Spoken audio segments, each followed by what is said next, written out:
There has to be some common sense. Yes, sir. They have the car stopped at 10th and Ranch, Michael Ryder. We still don't know who pulled the trigger.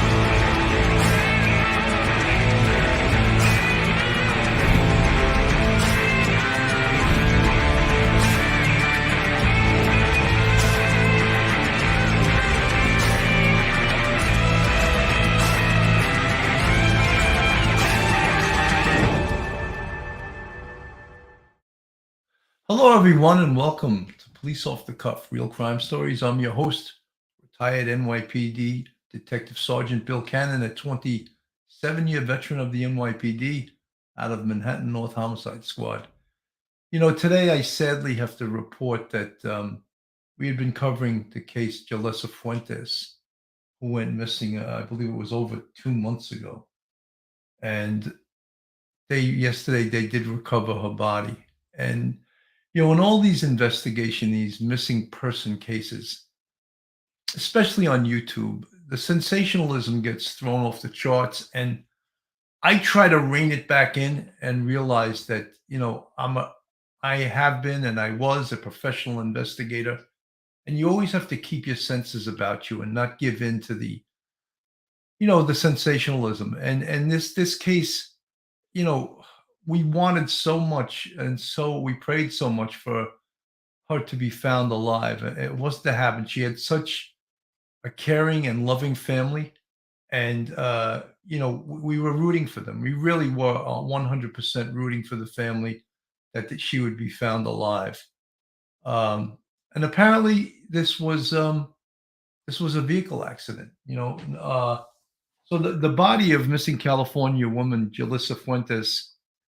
It's been found after a 2-month search. The 22-year-old's body was found at a crash scene at the foot of a 400-foot cliff in a rural area of Fresno County, north of Pine Flat Lake, after police found evidence that Fuentes' car had run off the road. Fuentes' family reported her missing on August 7th after she went home from a family gathering before dawn to collect some belongings. She was last seen leaving a convenience store while driving a 2011 silver Hyundai Accent, which was found at the scene. While the cause of the crash is yet to be determined, police said they believe Fuentes was most likely tired after being up throughout the night. Police had previously searched the area where Fuentes was found. However, dense brush hindered their efforts. Search and rescue teams had to rappel down over 400 feet to recover Fuentes' body Monday night. So the car was found at the base of a 400-foot cliff. Her parents, Norma Nunez and Joey Fuentes, they fought back tears as they stood beside law enforcement at Tuesday's press conference, thanking local officers and the public for their support in helping locate their daughter. I want to thank the community, not just the community, this whole nation. The cries and pain of my wife and my sisters and my family was heard around the whole country. Law enforcement agencies, with the help of family members, had scoured an area west of Selma in Fresno County in their desperate search, which included the use of drones. So police said that fatigue played a role in Jolissa Fuentes, her crashing her car. You know, folks, it's just like, it's painful, these cases. You can't even imagine the pain that the family goes through. And, you know, when we give in to, you know, what ifs, and part of investigation absolutely is, you know, Phil refers to it as spitballing. I refer to it as hypothesizing and theorizing. And I always try to teach you guys that investigation is equal parts of art and science. And the art of investigation, of course, is good police work. Getting out there, talking to people, putting your heads together, talking again, spitballing, hypothesizing, and theorizing. And then the science. And the science did come into play in this case, the science being cell phone technology. And I think they were able to sort of pinpoint whereabouts she crashed so that they could concentrate their search in that area. And they did concentrate their search in that area. And ultimately, After more than 2 months, they did find her car and they did find her body. Not the ending that we all wanted to. There was even a lot of talk during this case that, oh, this is here, I forgot to put my microphone in front of me. I apologize. There was even talk, even by the local police, that this potentially could be a criminal matter. If you guys recall, early on in the investigation, Adventures with Purpose had searched some of the lakes, Avocado Lake. Supposedly the phone pinged around there, and they cleared that lake. We were thinking, oh, they're going to find Julissa, and they did their best work they could possibly do, and they helped out with this investigation. And then when they couldn't find her, they moved on. And it was suggested by the local police that this could be a criminal matter. And of course, you got to look, as an investigator, you have to look into all possibilities, every single possibility, because you don't know. But again, you use the art and the science of investigation, and you try to come up with what happened, what happened here. And they found her, and that's a huge thing, because at least it gives, well, it's not a consolation, but it gives the family closure as to what occurred here. Eyes and the war pain of my wife and my sisters and my family was heard around this whole country. A Valley family in mourning here tonight after a desperate search for their daughter ends with heartbreak. Good evening. Thank you for joining us here at 5 o'clock. I'm Brian Dorman. And I'm Catherine Herr. After 2 months, the search for 22-year-old Jolissa Fuentes has come to a tragic end. We learned just hours ago that investigators found her car and her body in a rural part of Fresno County. Jolissa's vehicle went off of the road and down a more than 400-foot cliff. It happened near Pine Flat Lake along Trimmer Springs Road. CBS 47's Esteban Reynoso visited the site of the accident. Esteban joins us now live at the Fresno County Sheriff's Office, downtown Fresno, with what he is learning today. Esteban? Well, Brian and Catherine, Julissa's family packed into a conference room right here at the Fresno County Sheriff's Office. And of course, it was just a sad day today. And our cameras were the only ones there when her car was retrieved. Now, her body was not in the car that was retrieved earlier. However, this is still very saddening for the family and not the way they wanted to bring Julissa home. He promised me he was going to find my daughter. He didn't tell me. He couldn't tell me when, but he was going to find her.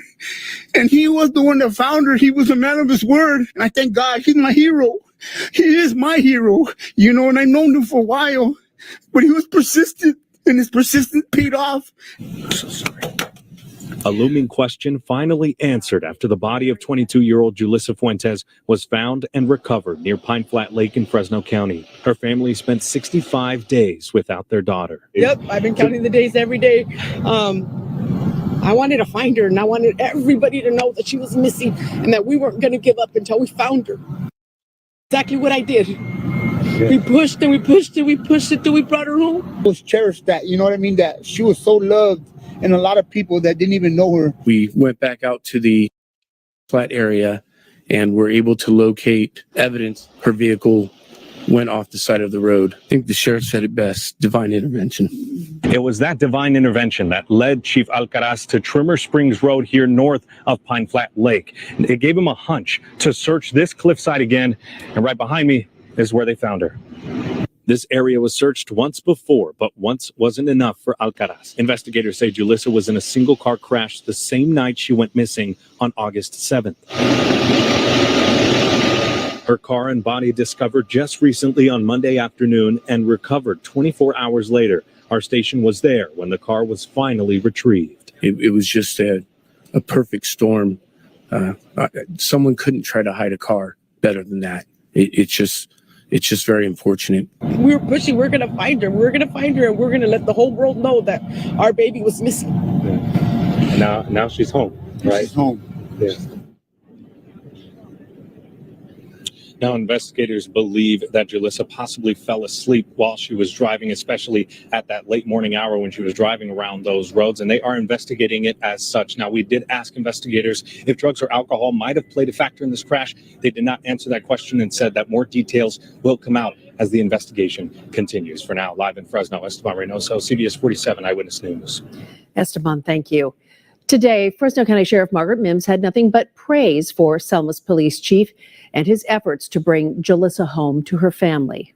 And again, kudos to Chief Alcaraz, because it was above and beyond for him to have that feeling of needing to take a drive yesterday and ending up where he did and ending up calling us saying, I can't see it, but it could be here. Alcaraz has been Selma's police chief for just over 2 months. He was sworn into office on August 2nd, just 5 days before Julissa disappeared. And to see today's press conference in its entirety, visit our website. Folks, you know something? How could you just not have anything but praise for those police? They didn't give up. They did not give up. It seems like this chief, I believe his name was Alvarez, took it personally, you know, and I can attest to that. I've worked these cases, and it's just, you know, you can't help but take it personally, you know.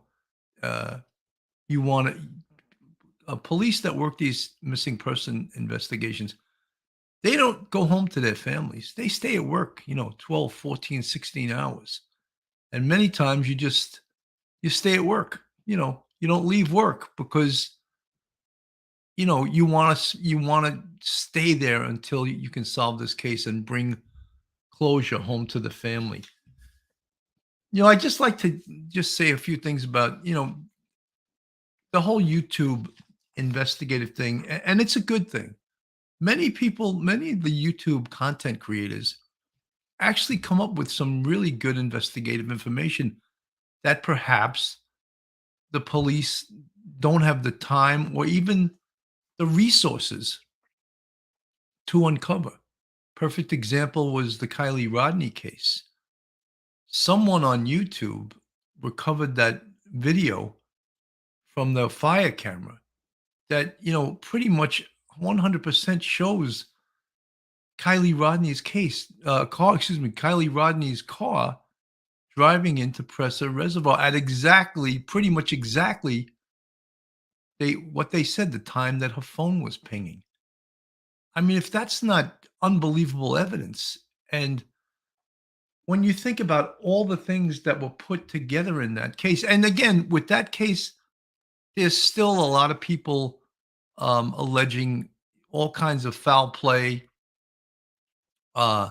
conspiracy theories, all kinds of things. But you know something? The evidence, unless someone else drove that car into Presser Reservoir and they escaped and they left her in the car, then we have to believe 100% she was driving that car. And, you know, from early on in the investigation, myself, Phil Grimaldi, Duty Ron, and Ed Wallace, we all felt that this was a vehicle accident with potentially intoxication involved, you know. And I think the video pretty clearly demonstrates that's what this was, you know. And I don't want to be, I told you so, but I just want to be like, for future investigations, we have to be aware of jumping to conclusions, you know, jumping just, oh, you know, this is definitely foul play because this couldn't happen or that couldn't have happened. And a lot of self-appointed experts on YouTube, content creators that are not experts. I mean, I can't tell you the names I was called. Oh, you're an old washed up homicide investor. Why don't you just step away?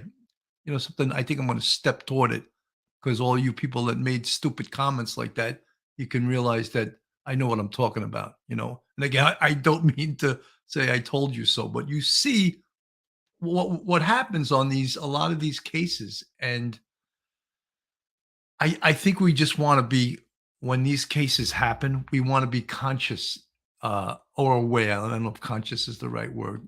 Let's be aware of this. There's many, many, many possibilities of what what could have occurred, what could have happened, and um, it's just you have to investigation, as I said, is an art and a science, and you have to let the investigation go forward, and you have to deal in probabilities, not deal in sensationalism and, oh, this happened and this person said this. I always talk about vetting witnesses. And when a witness says something that is outrageous, that's not believable, then you somehow impinged, I love that word, impinged, you impinged their credibility. So everything that comes after that, how is it believable when what they said up front was not credible? But yet, and I'm referring to that in the Kylie Rodney case, that the tow truck driver, Nick, what he said was it was impeachable from minute one, but yet everyone was saying, "Oh, if he said this and he said that," and it turned out to be incorrect. It wasn't it wasn't good information. And as I said, you have to vet the information. Let me pull up the map here. For the road and down a more than 400-foot cliff. It happened near Pine Flat Lake along Trimmer Springs Road. CBS 47's Esteban Reynoso visited the site of the accident. Esteban joins us now live at the Fresno County Sheriff's Office, downtown Fresno, with what he is learning today. Esteban? Well, Brian and Catherine, Julissa's family packed into a conference room right here at the Fresno County Sheriff's Office. I just played that. I just wanted to show you the map in this case. And, well, I also want to touch upon something else. And it really doesn't, and if you know me, you know I would never do this. But people accused me of not covering this case because she was an insignificant female Hispanic. She's a human being. And to me, when I saw her family and how much they loved her, and please don't accuse me of not covering a case because she's insignificant. No way. She's as significant as any other case on here. And I covered this case numerous times. So I don't know what that person was referring to. I really don't know what they were referring to. Oh, you're not going to cover the Jolissa Fuentes case. Well, why? Because she's not important. Something. You don't know me then. You don't know who I am if you're going to accuse me of that.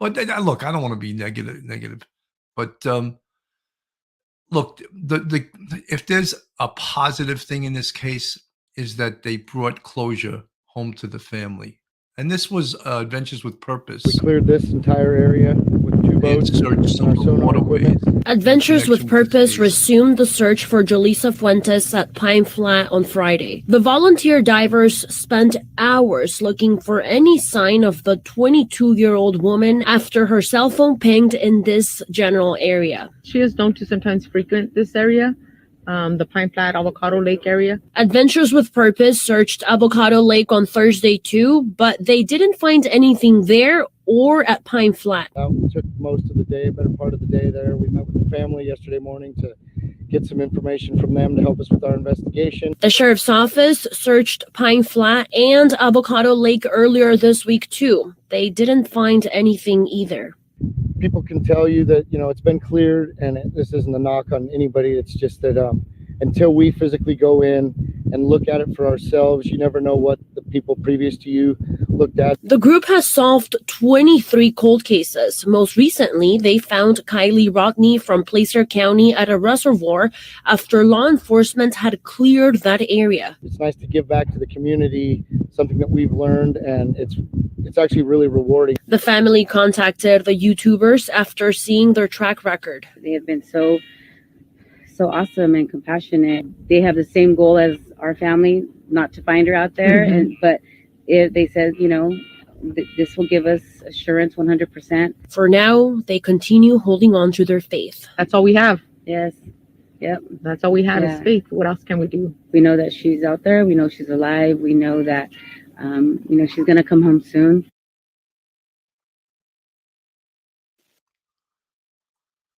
What a great family. They didn't give up. They really didn't give up. How many people can say that about their own family, that they wouldn't give up? They'd keep searching until they couldn't search any longer, and to keep searching until they found her. I just also like to talk about when we talk about doing real crime stories from a police perspective. That's what we really mean. And early in this case, we saw her. The last time we saw her, I think, was at 4:30 in the morning. She was leaving some convenience store. So they did have a direction where she went, and then at some point, her pinging of her phone stopped, and she disappeared. And law enforcement, their investigative, let's say, checklists, what all the checklists they do. And when I speak about, and I try to teach you guys somewhat what investigators do, is something called the victimology, and that's the study of the victim. What happened that made Julissa a victim in this?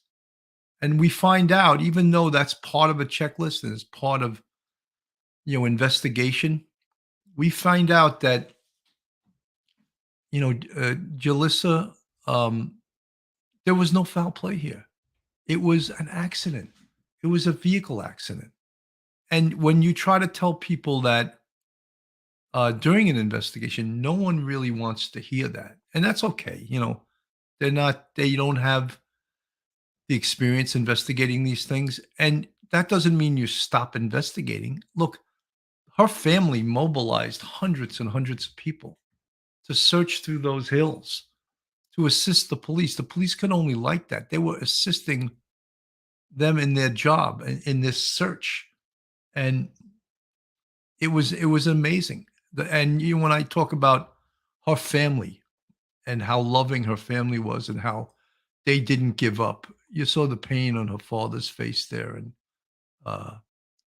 it just there's a picture of the vehicle. So it went down a 400-foot embankment there, and finding this, was they used drones, they used helicopters, they searched all over, and they had somewhat of an idea based on the pinging of the cell phone about where this was, but very, very difficult terrain to search. Very, very difficult. And if there's a silver lining to this cloud, it's that Julissa was found, and her family, it's not the kind of closure that you want, but her family brought her home, they brought her home. And I think that was very important. So she was missing since August 7th and was last seen at a gas station.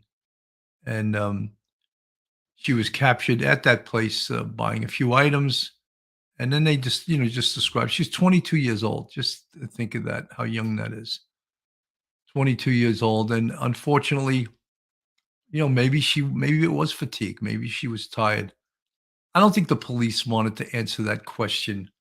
Oh, could she have been intoxicated? Could she have, something? Let's take this victory in the way that we recovered her and we brought her home to her family. Let's not right now dwell on anything. This was a single car accident. No one else was hurt. Julissa, of course, lost her life. But let's leave those other things. If they're not important to us today or yesterday, they weren't important. Down the road, they want to ask those questions, but it's hurtful to the family to ask. I believe to ask those, and I understand that it's the venue of news reporters, and it's their job to ask those questions. However, let's take one day and Twanda Sue, if she had only gone home, something we can always think of that. If I had done this or if I had done that, if I had turned right instead of left, there's all these what ifs, and unfortunately, what ifs don't really help. They don't help us. I'd like to, commend the chief here that obviously was tight with Julissa's father.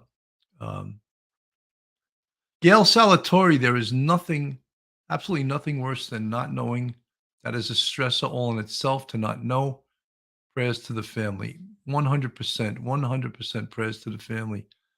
Mickey Mantle, great to see you back in the chat. Thank you for the 20 pound, I guess that is, because you're from England. All the best, Bill. Great show as always. Thank you, Mickey Mantle. I'm so happy to have you as part of the Police Off the Cuff family. Jessica, Sonny, at least the family has some answers, even though they aren't what they wanted to hear. So sad for the family. Yeah. I can't. I echo that. It's a horrible thing to not know, And there was some. There was a lot of. There was a lot of questions as to what had happened. In fact, the police started even leaning towards a criminal investigation. Is this a criminal investigation? What happened? Was she kidnapped? Remember all of that? We had all of that. And look, when you don't know, you have to look at every potential possibility because you have to bark up every tree. You have to turn over every rock, and look under it. So you can't just assume.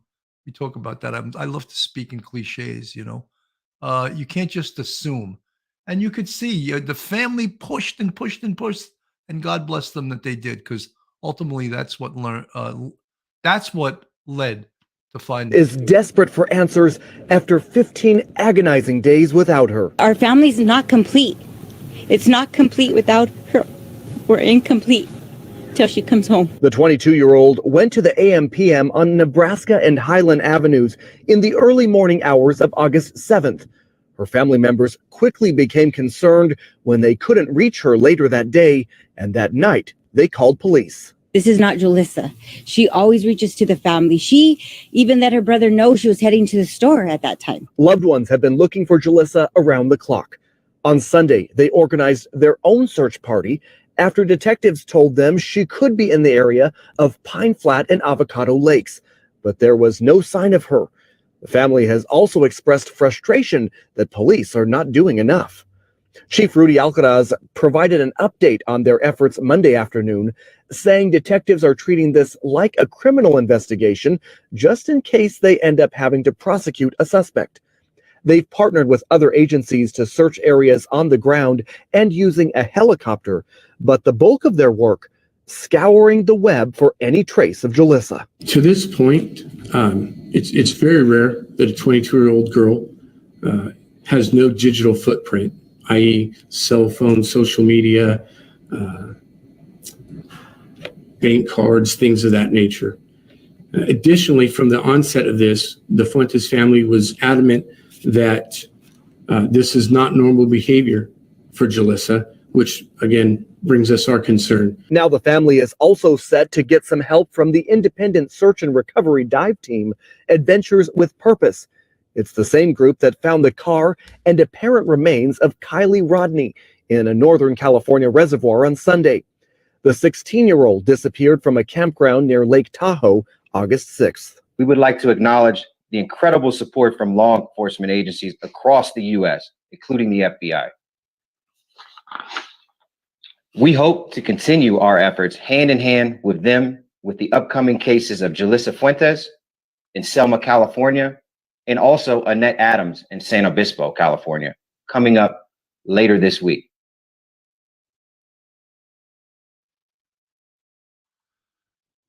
Guys, I cannot say enough or heap enough praise on Adventures with Purpose. Just, an incredible organization.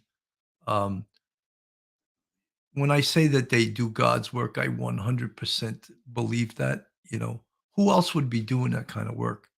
Recovering victims from crimes, recovering victims from accidents, recovering victims that no one knows where they are, and providing this amazing closure to the families. It's just an incredible thing. And when you see the work that they did in the Kylie Rodney case, it's just, and in almost every case they work on, they do things that police departments can't do, and they do things that no one else can do. And again, incredible. And look, they jumped in on this investigation, and you can't say they failed. They didn't fail. They eliminated the bodies of water that there was potential that Julissa Fuentes could have been in, and they eliminated that. That's part of investigation too. You eliminate things that need to be investigated, and they were able to do that. I think the Avocado Lake was the one big body of water that they thought there was a potentiality that she may have driven into that, and they searched that in its entirety. And when Adventures with Purpose gives the all clear on a body of water, you can trust, you can believe that, that's you could take their word for it that she's not in there. She's not, and guys, in the beginning of this investigation, of course, you have to look at everything, the facts and circumstances. How did she wind up at that gas station at 4:30 in the morning? She bought something there. Was she alone? All these different, collect video from that location, get video from up the road where she was driving. So you can see the exhaustiveness of an investigation and finding out the truth. And when I talk about victimology, does she have a boyfriend? Does she have boyfriends? What are her habits? Who are her friends? Speak to her closest friend. What is her closest friend? Does she know her secrets? What does she know about her? All of those things are so important. And that makes up what I always discuss as the victimology. The chief alluded to her digital footprint. And that's so very important too, because at some point, her cell phone stopped pinging. She did not use her bank card. There was no digital footprint whatsoever. And these days, we all have a digital footprint, unless you're living in the caves and you're still using cash and you don't own a computer, you don't own a cell phone. I guess there's people that still are still like that. However, most of us have quite a big digital footprint. Arkansas, I wonder why they did a toxicology if it wouldn't be released and they couldn't charge someone who was deceased. So why would they? Well, it's important to know there's answers even for insurance purposes. They would want to know the toxicology. And as we have discussed numerous times on the show, the toxicology usually takes 6 to 8, could even take 10 to 12 weeks to come back. I don't know. They probably didn't release it. They don't want to put it out there at this point. But it's done even in cases where it's a vehicle accident. So, so this investigation, you heard the family, and they know the amount of work. And because they pushed so hard, they made sure that the police stayed on top of this. The family, in these cases, the family is so important. Yeah. Let them know this is not an insignificant person. This is my daughter. This is my sister. This is my cousin, and she's loved. And you stay on top of it with your whole family pushing it. You guide the community. You get the community to help search. The police will catch the drift and they'll realize, something, they're working hard. We're going to stay on this case. We're going to work just as hard, and that's so important in these cases. And, unfortunately, as I said before, it ended in a vehicle accident. And at some point, you heard them say that they were looking into the potential. Was there any criminality in this case? All municipalities have criminals. They have kidnappings. They have human trafficking.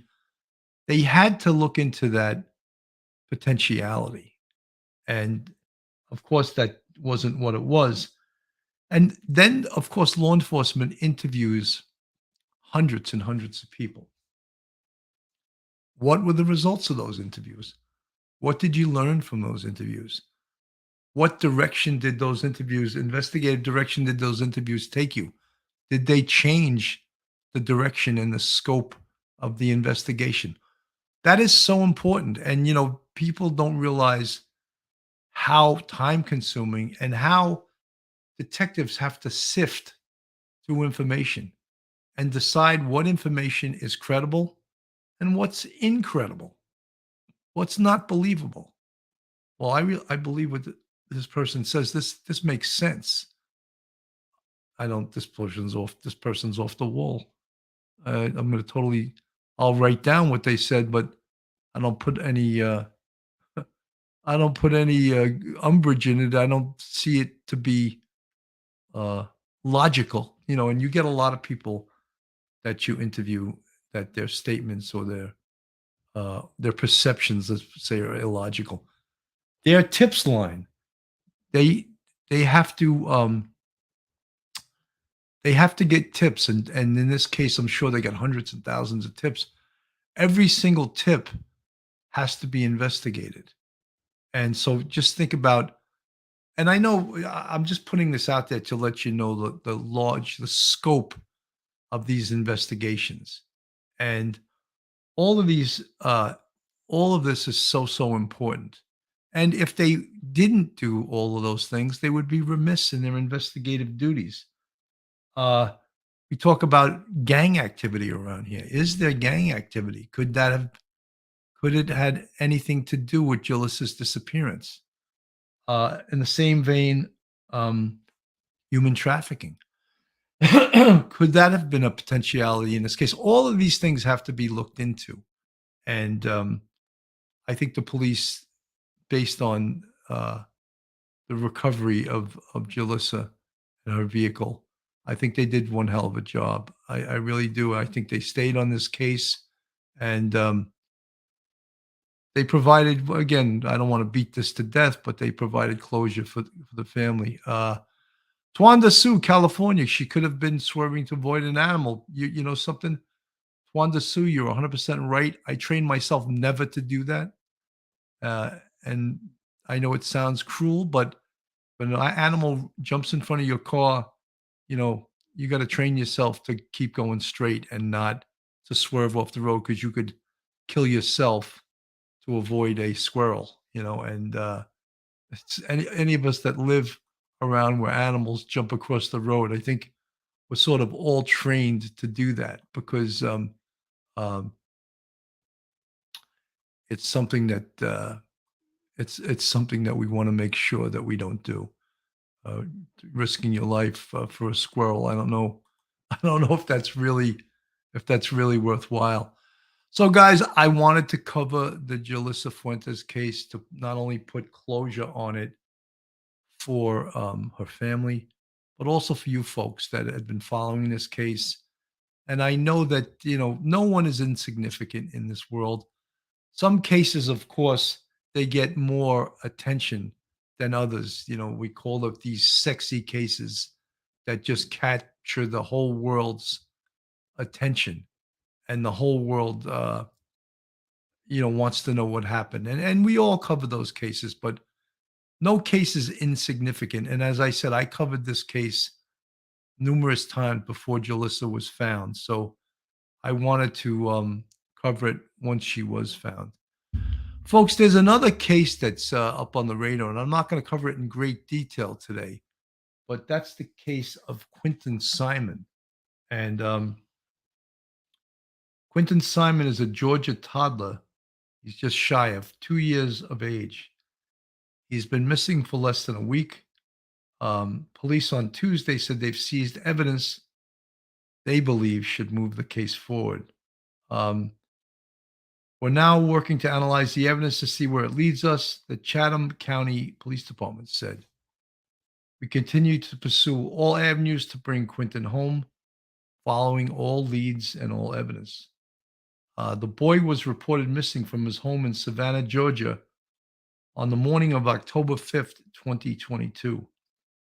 Search efforts have been going on for days in areas near his home. The FBI has offered support and assistance to determine if Simon was abducted. Over 40 federal agents are currently involved in search efforts to retrieve the boy. We're going to hold out hope that he's still alive, that we can find him and bring him home safe to his parents. Chatham County Police Chief Jeff Hadley said during a press conference the day after the boy was reported missing. But we'll continue to look at all angles and exhaust all investigative avenues. Police believe Simon was last seen at his home sometime around 6 a.m. the day he went missing by his mother's boyfriend. By around 9:40 a.m. that same day, his mother reported him missing. I mean, look at that little boy. I mean, just heartbreaking to think that, someone kidnapped this little boy. Just there are some details surrounding this case that that are sort of what we would call in New York as fugazi, that doesn't make a lot of sense. And let me play a little bit of this and you get the idea. Come and gone, and there is still no sign of a missing toddler. Quinton Simon was last seen on Wednesday morning. Law enforcement officers have scoured the area around his home with dogs, drones, by land, by air. WSAV's lead investigative reporter Brett Buffington has been following the story from day one. Tonight, he breaks down the timeline of the case. At just 20 months old, Quinton Simon hasn't been seen for 60 hours. In those moments, we have told you a lot about the search to find him. But to tell you about the environment he was living in, we have to back up weeks. September 7th, police were called to Quinton's grandparents' home, where Quinton, his mother, her boyfriend, 2 other children, and the grandparents live. There was a fight, this police report says, between Quinton's mom, Lelaine Simon, and her mother, Billie Jo Howell. Lelaine called the cops on her mom. When officers showed up, she told them she was on probation and didn't want trouble. We don't know what that probation is for. The report says when police officers talked with Lelaine's brother, he told them that Quinton's mom had a history of stealing and used the money to buy drugs. A day later, September 8th, Billie Jo Howell wanted her daughter and her daughter's boyfriend out. She filed for eviction. According to the document, she didn't want any money. She just wanted her 22-year-old daughter, Lelaine, her boyfriend, Daniel Youngkin, and the 3 kids to leave quickly. Here's where the grandmother wrote it. They damaged her property, and no one is living in peace. September 16th, Lelaine and Daniel found out about the eviction. But we now know, as recently as last Wednesday, the 2 were still living here. That gets us to Wednesday, the morning little Quinton was last seen. At 5:29 a.m., babysitter Diana McCarta got a text message. She told us it was from Quinton's mom, saying Diana didn't have to watch the kids today. Police told us the boyfriend, who we now know is Daniel Youngkin, police say that's the last time Quinton was seen. 9 a.m., another text message to babysitter Diana, this time from a grandparent, asking if Diana had seen the toddler.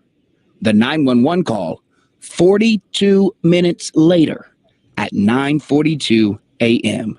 The WSAV investigative unit has asked Chatham County Police for that call. So far, they haven't answered our request. We know from the family, Lelaine told police that Quinton's father took the child. The family said that story didn't make sense. And by 2:30 that afternoon, police said the father wasn't involved. By Wednesday night, the effort to find Quinton involved the FBI, 2 helicopters, a drone, police on horses, tracking dogs, and officers going door to door. Thursday, we watched federal agents search dumpsters, ditches, drain pipes, and the woods. Brett Buffington, WSAV News 3, on your side. So, folks, there's a lot going on in that family. I mean, I believe that you heard that the mother is on probation, and she called the police on her own mother. She's living in her mother's house with 3 kids, 3 other kids, and her boyfriend. It just doesn't sound. Look, whenever there's a social worker assigned to a family, you know that there's some issues. There's some issues there. This is on the screen. This is from the police. We've seized evidence that we believe will help move this case forward. We're now working to analyze the evidence to see where it leads us. We continue to pursue all avenues to bring Quinton home. Following all leads and evidence, there will be no further public statements today. The police, they know, obviously, a lot of things that we don't know. This seems like, obviously, whoever took this kid is in that family, I believe. The answer to this case lies within that family. The grandparents have custody of Quinton. That tells you there's some issues. They got some potential child abuse issues here, that the grandparents have custody of Quinton. So let's just hope and pray that this kid is found alive. But right now, there's a lot, as I said, there's a lot going on. The police searched. The first thing you do in any missing person case is, of course, search the residence of the missing person. They did that, and there was also some video of the police was searching. They were emptying the pool on the property. So the police, they're looking into all kinds of evidence, digital evidence, of course. A lot of these cases, the answer lies within the cell phone. I know that sounds oversimplifying it, but it's, in every investigation, cell phone technology comes into play. And I don't think it's going to be any different in this case. But you got to, this is a kid. He's not even 2 years old yet. And it's just horrendous. Let's hope that the FBI and the police get right on this and come up with quickly find this child. Right now, the fifth day of searching comes to a close. We're learning new information about the investigation into the disappearance of little Quinton Simon, just 20 months old. Our Andy Cole has been on the story for days now, and he reports on the latest and shares the police radio the morning Quinton was first reported missing. For the first time today, Chatham County Police Chief said there is a possible criminal element to this case. But still, 5 days in, Quinton is missing. We have a signal 56. You're hearing Chatham County Police dispatchers on Wednesday morning when Quinton Simon went missing from his Buckhalter Road home in Savannah. Complaint about her 1-year-old son is missing. She woke up, her door was open. But he's unable to open a door. I think someone came in and took him. Fast forward 5 days to Monday. Everybody is being looked at. Everybody is being interviewed. For the first time since 20-month-old Quinton Simon disappeared last week, Chatham County's police chief says there may be a criminal element to the investigation. We're looking at it from multiple fronts, and one of it being a criminal investigation, as well as, a missing child at this point. We don't have anything confirmed, so we can't say anything absolutely. On Monday, local law enforcement and federal agents researched the home where Quinton was last seen on Buckhalter Road. That included a sweep of the home. Police tarped up one of the windows early in the day and later took the obstruction down. Fire officials were on scene Monday as well. They used their fire hoses to drain the once full but murky backyard pool. Chief Hadley told reporters that dozens of FBI agents are here in Chatham County, desperately searching for Quinton. They are here in a support role, and I can't thank them enough. You don't bring 40 people, and some from all over the country, without an enormous amount of effort and expense. Also Monday, Chatham County denied an open records request filed by WJCL 22 News for the initial 911 call from Leilani Simon, Quinton's mom, made the day of his disappearance. They say they are not releasing the call right now because it is part of a, quote, ongoing law enforcement investigation. Chief Hadley told reporters at his press conference today that he expects, with the FBI's help, to continue searching for Quinton through the end of the week. In Savannah, I'm Andy Cole, WJCL 22 News. So, folks, that's where we are with that investigation. In these missing kid investigations, it's a horrible thing. And the mother, she clearly has drug problems because the grandmother was trying to get her kicked out of her house because she steals from her to buy drugs. So it's like these are the kind of cases I've seen numerous times in my police career. It's not good. It's not a good look. And this here, that's not the mother. That's the babysitter that babysits little Quinton. Horrible case right now. I'm gonna, do a follow up on this case. We'll stay with this case. Hopefully, it'll have a happy ending. Some of these cases of late have had a very unhappy ending. Folks, this is Police Off the Cuff, Real Crime Stories. If you have not subscribed to us, please go on our YouTube, hit that subscribe button, give us a thumbs up, and ring that bell. And if you want to support us, we have a Patreon with 3 different levels. And we also have a YouTube channel memberships with 5 different levels. And we'd appreciate your support. All the folks in the chat with the green font, they're members of our channel, and we appreciate the hell out of these folks. A lot of them have been with us for a couple of years now. Well, the Pranzo's been with us for like 3.5 years. Unbelievable. And that's a loyal couple. Lieutenant Peter Pranzo, Harlem Raiders fame, and his wife, Richella. And again, so many of you guys are loyal to us, and I shout out to you a lot of times because I appreciate everybody.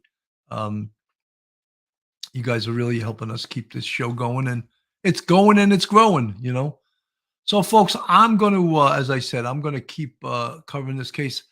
There hasn't been any new developments in the Debbie Collier case that I'm aware of, and when we do have some new information, I will report on that. And we had expected a quick arrest on that, and we haven't seen it. It hasn't occurred. I know that the FBI is now working with the Habersham police on that case. So perhaps the case is a lot more complicated than we said at first, but I think they're in good hands, and I think they're going in the right direction.